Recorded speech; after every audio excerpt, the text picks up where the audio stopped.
আসসালামু আলাইকুম ওয়া রাহমাতুল্লাহি ওয়া বারাকাতুহু। নাহমাদুহু ওয়া নুসাল্লি আলা রাসূলিহিল কারীম, আম্মা বাদ। আজকে আমরা আ ৪ টা স্বপ্ন নিয়ে আলোচনা করব।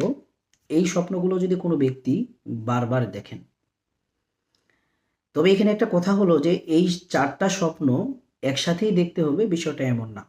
বরং এই ৪ টা স্বপ্নের মধ্য থেকে যেকোনো একটা স্বপ্ন যদি তিনি বারবার দেখেন, মানে তার এই স্বপ্নটা বারবার রিপিট হচ্ছে, তাহলে এই ব্যক্তির জন্য জেনে রাখা উচিত যে তিনি সেহরুল কতল এবং সেহরুল মারদে আক্রান্ত।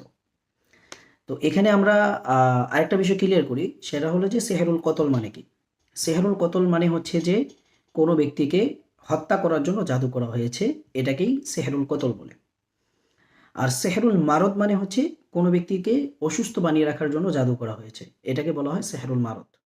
তো এই ৪ টা স্বপ্নের মধ্য থেকে আ ১ম যে স্বপ্নটা সেটা হলো যে স্বপ্নের মধ্যে বারবার রক্ত দেখা। অর্থাৎ স্বপ্নে বারবার রক্তকেন্দ্রিক কোনো বিষয় দেখা। যেমন এটা বিভিন্ন ধরনের হতে পারে। যেমন কোনো ব্যক্তি স্বপ্নে নিজেকে বারবার রক্তাক্ত অবস্থায় দেখতেছে। বা হচ্ছে যে সে স্বপ্নে দেখতেছে যে কেউ তাকে আঘাত করে রক্তাক্ত করে দিচ্ছে। অথবা এমন হতে পারে যে তিনি কাউকে আঘাত করে রক্তাক্ত করে দিচ্ছেন।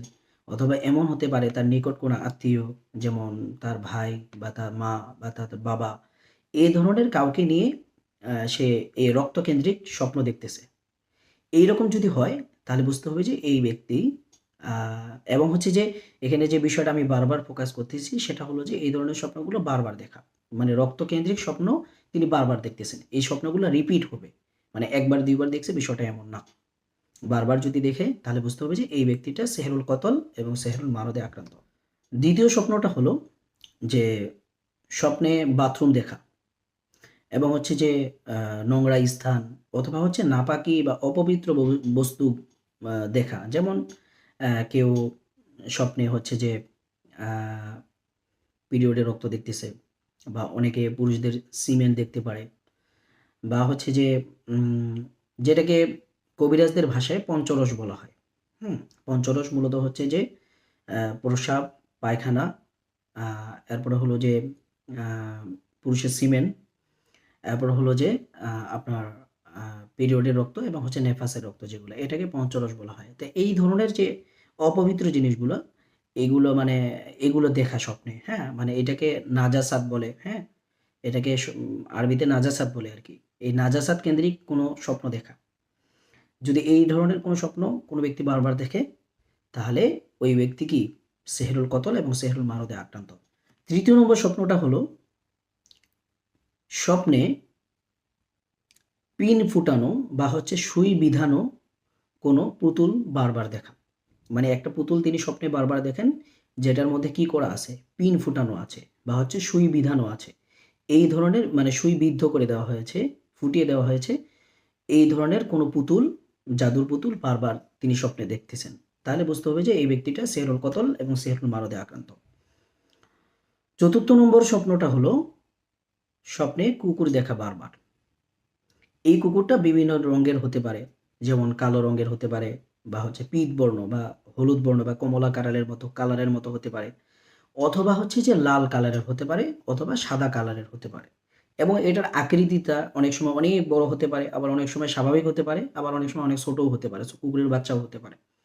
আবার অনেক সময় এটা দেশি কুকুরের মতো হতে পারে, আবার অনেক সময় বিদেশি কুকুরের মতো হতে পারে। তো যেটা বলা উদ্দেশ্য সেটা হলো ৪র্থ নম্বর স্বপ্নটা হলো যে স্বপ্নে বারবার কুকুর দেখা। আমি আবার বলি, প্রথমত হচ্ছে যে রক্তকেন্দ্রিক স্বপ্ন দেখা, ২য় নম্বর হচ্ছে যে স্বপ্নে বাথরুম এবং নাজাসাত অপবিত্র জিনিসগুলো দেখা, ৩য় নম্বর হলো স্বপ্নে পিন ফুটানো বা হচ্ছে সুই বিদ্ধ করা হয়েছে এইরকম জাদুর পুতুল বারবার দেখা। ৪র্থ নম্বর হলো স্বপ্নে কুকুর দেখা।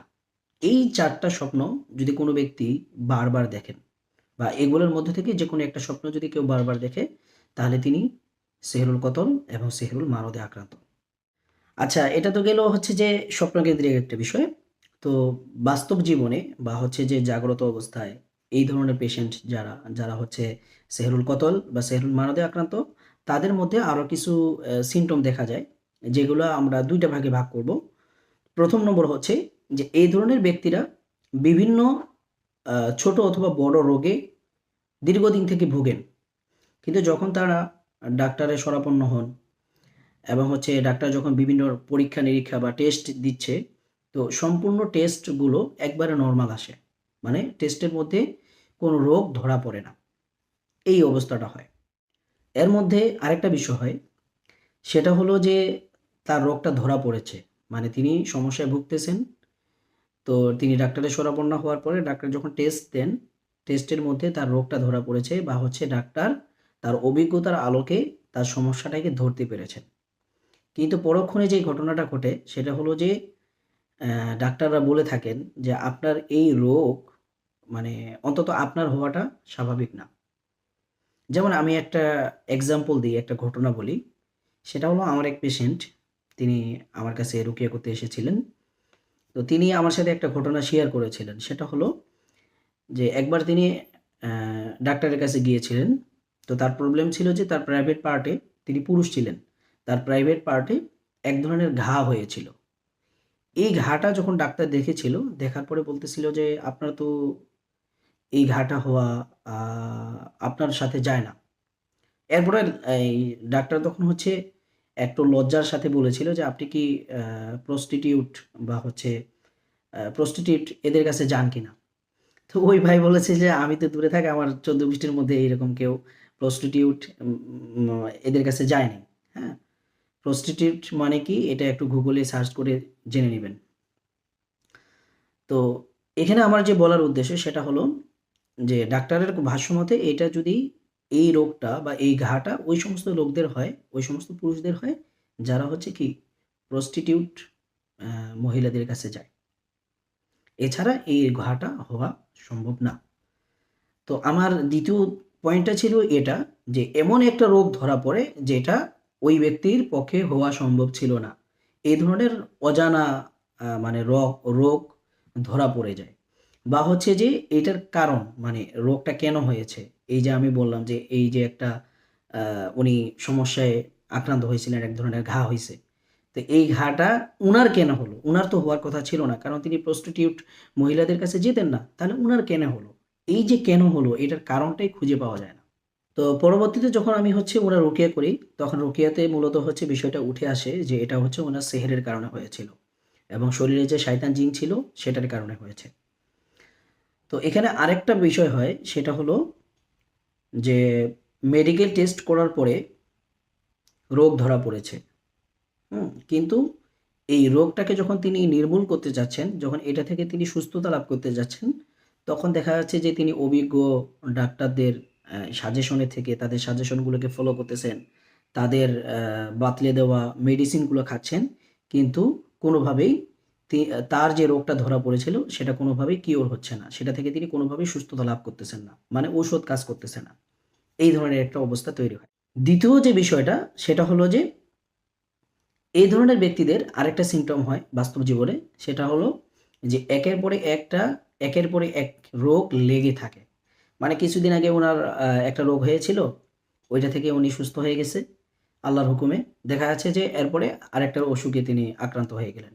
ওইটাও ভালো হয়ে গেল আল্লাহর হুকুমে। পরবর্তীতে দেখা গেল যে তিনি আরও একটা রোগে আক্রান্ত হয়ে গেছেন।